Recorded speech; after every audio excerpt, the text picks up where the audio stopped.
For many of us, coffee is more than just a morning kick. It's a ritual. But have you ever stared at a coffee menu and wondered why some cups cost more than a meal? $8 or $80? Let's dive into what makes some coffees worth their weight in gold. Hi, I'm Lizzie and I'm all about helping you make better coffee at home. If that's something you want to learn more about, hit the subscribe button. We were lucky enough to catch up with Carly Green, a coffee professional and Q grader, for her expert insights and stories. If you've never seen Carly's stuff, I highly recommend it. She's awesome. We'll be hearing from Carly throughout the video as we explore the reason for coffee's wildly different price tags. Before we jump into our coffee journey, let's quickly chat about why some coffee seems super expensive while other kinds are more wallet friendly. It's all about understanding two types of coffee, the regular kind and the fancy kind. So there's some coffee that's made in huge amounts, like the kind you find in big stores. It's made to be okay for everyone and it's pretty cheap. We call this commodity coffee. It's everywhere. Then there's the specialty coffee. This coffee comes from specific places where they take extra care to make it taste amazing. It's like the boutique version of coffee. More unique, often tastes better, and yeah, it costs more. But here's a little heads up. Just because coffee comes in a fancy package and has a big price tag, it doesn't always mean it's the good stuff. Some companies dress up regular coffee to look special and charge more, and it's all about the marketing. We'll be uncovering more on this later in the video. So, as we get into why coffee can get pricey, remember it's not just about the fancy label or the story on the package. It's about what's inside, where it comes from, how it's made, and yes, sometimes the hype. The story of coffee begins long before it reaches our cups, and our exploration begins with a vital piece of the coffee journey, the coffee belt. This magical strip wraps around the earth between the tropics of Cancer and Capricorn. It's here that the climate, soil, and nature converge to create ideal conditions for coffee plants to flourish. From the mist-covered mountains of Colombia to the lush landscapes of Ethiopia, each region within this belt brings its unique flavour to the coffee beans, shaped by the distinct climate and soil it grows in. Carly's insights shed light on a crucial aspect of coffee pricing, the meticulous care and innovative techniques used in processing. These methods, often passed down through generations, are not just about tradition, they're about enhancing flavour, ensuring quality, and yes, determining price. Although the process used is often based on location, the new generation of farmers are looking for ways to improve the quality of their coffee and differentiate themselves from the rest of the market. But there's more to coffee's price than just its origins. Behind the serene landscapes of coffee farms lies a complex web of trading and governance that profoundly influences coffee's journey and its price. At the heart of the coffee trade is the C price, or the commodity price for coffee.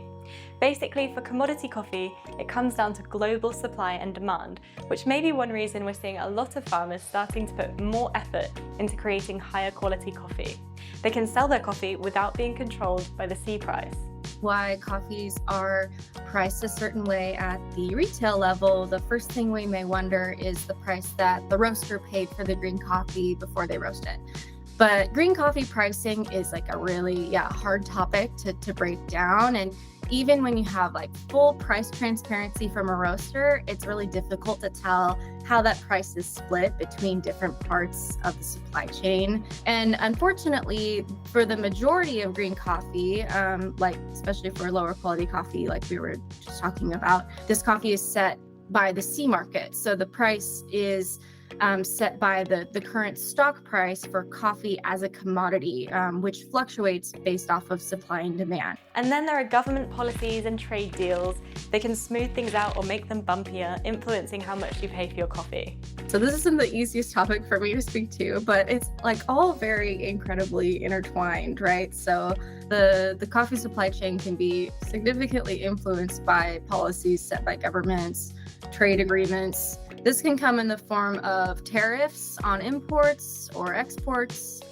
The final part of the supply chain is logistics, which makes up a significant portion of coffee's cost. We were saying it's kind of challenging to break down how prices are split across the supply chain in every case, but there's a report that actually just came out from the Specialty Coffee Association. It's called the Equitable Value Distribution Survey. And this survey interviewed people across the supply chain and found that people in the industry acknowledged that most of the value of coffee is going to the consumer side, so the roasters and retailers, and it's not necessarily being proportionately shared with producers. It's a long way from the farm to your cup, and you may not really think about it, but coffee embarks on a global adventure, navigating through a maze of shipping, handling, and customs, all of which add layers to its final price. Now, while the journey of coffee is grounded in its origins and shaped by trading and policy, it's ultimately the market's thirst that dictates its final value. In recent years, the coffee market has seen a surge in demand for specialty and artisanal coffees. This shift isn't just about taste, it's a trend driven by consumers' growing appreciation for quality and sustainability. But how does this affect the price? Branding plays a crucial role in this narrative. A strong brand can elevate a coffee from a mere commodity to a premium product, appealing to consumers' desire for exclusivity and authenticity. I think there are a few different opinions about this in the industry. I personally think there's an argument to be made that if you have nice branding, then you're able to charge more for your coffees, and then you're able to buy nicer coffees. I don't think it's completely smoke and mirrors, but it is marketing at the end of the day. The premium price often reflects the genuine value added through careful sourcing, innovative processing methods, and rigorous quality control. Yet it's essential to discern where your money is going. Is it towards genuine quality, or is it merely paying for a brand name? So next time you're choosing a bag of coffee, remember that your choice impacts more than just your taste buds. It's a vote for the type of coffee industry you want to support. Through our journey, we've discovered the layers that make up coffee's costs, from the farms and their methods to the impacts of trading and our own demands. It's clear the coffee world is fueled by passion and dedication. If you've enjoyed today's video, don't forget to like, subscribe, and share your thoughts below. Thanks for watching. See you in the next video.